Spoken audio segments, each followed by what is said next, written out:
As the dust settled over the first waves of the conflict, something larger loomed in the background. An industry quietly reshaping itself through mergers, buyouts, and algorithmic freight systems. The small and mid-sized brokers that once defined the heart of American logistics were disappearing, their failures swallowed by economic pressure and shattered trust. In their place rose a handful of mega-brokers, corporations with billion-dollar valuations, proprietary load-matching algorithms, and enough capital to outlast any recession. These companies did not just broker freight. They owned warehouses, fulfillment centers, and entire sections of the supply chain. They were no longer middlemen. They had become infrastructure. And the bigger they grew, the more small carriers found themselves trapped inside a system where the same corporation controlled the load board, the rate, the payment terms, and the very lanes that kept drivers fed. Truckers sensed the shift immediately. Rates became less negotiable. Algorithms replaced human conversations. Disputes were pushed through automated chat systems that offered no explanation, no empathy, and no room for appeal. Drivers who once relied on personal relationships with brokers now found themselves dealing with software that tracked metrics instead of trust. A load was not offered based on loyalty or performance anymore.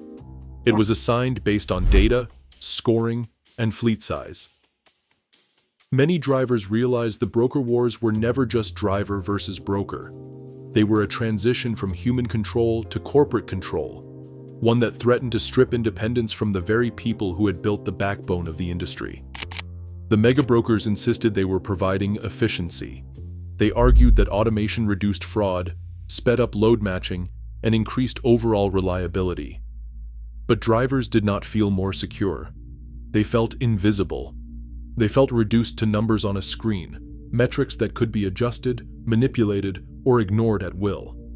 And shippers, facing economic pressure of their own, leaned further into these systems. They liked the predictability. They liked the dashboards, the analytics, the instant booking.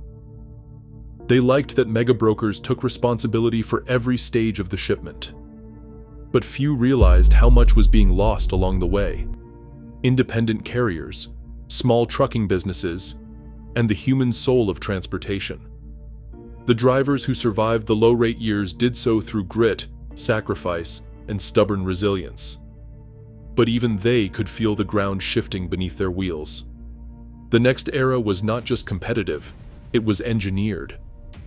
And the people writing the code were not truckers. They were not brokers. They were not even logistics professionals. They were technologists, investors, and corporate strategists, people far removed from the realities of the open road. Yet despite the rising dominance of corporations and automation, the heart of trucking refused to fade. A quiet counter-movement began to grow, with drivers, small carriers, and ethical brokers forming their own networks outside the traditional system. Instead of relying on a single national load board, they built private groups, regional alliances, and direct shipper partnerships. Word-of-mouth lanes re-emerged like underground trade routes. Drivers shared honest brokers shared honest drivers.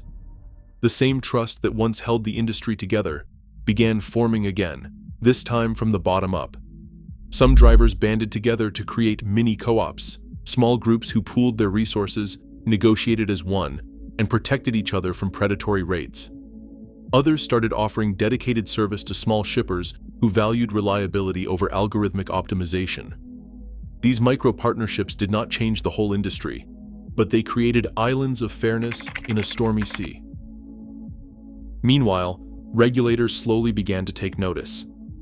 Reports of abuse, rate manipulation, and fraud reached congressional committees. Lawmakers called hearings.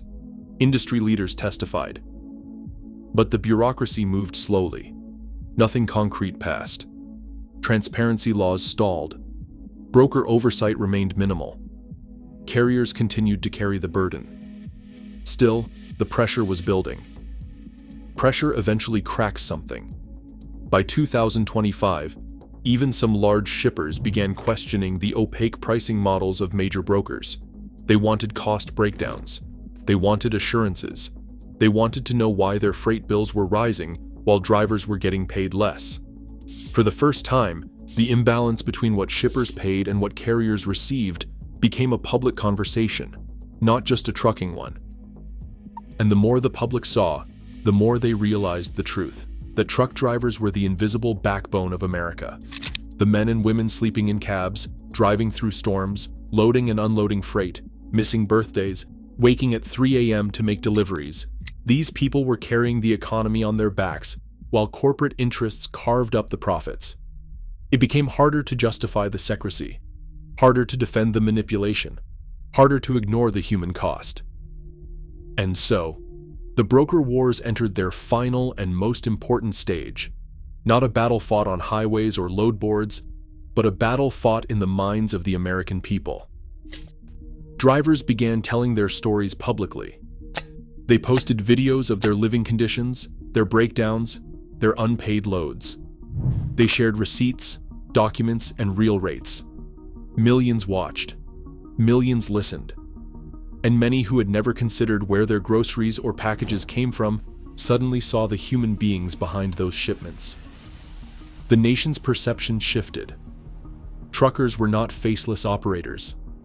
They were fathers, mothers, veterans, immigrants, mechanics, problem solvers, ordinary people fighting extraordinary pressures. And once the public understood that truth, the narrative changed. The cargo was not just freight.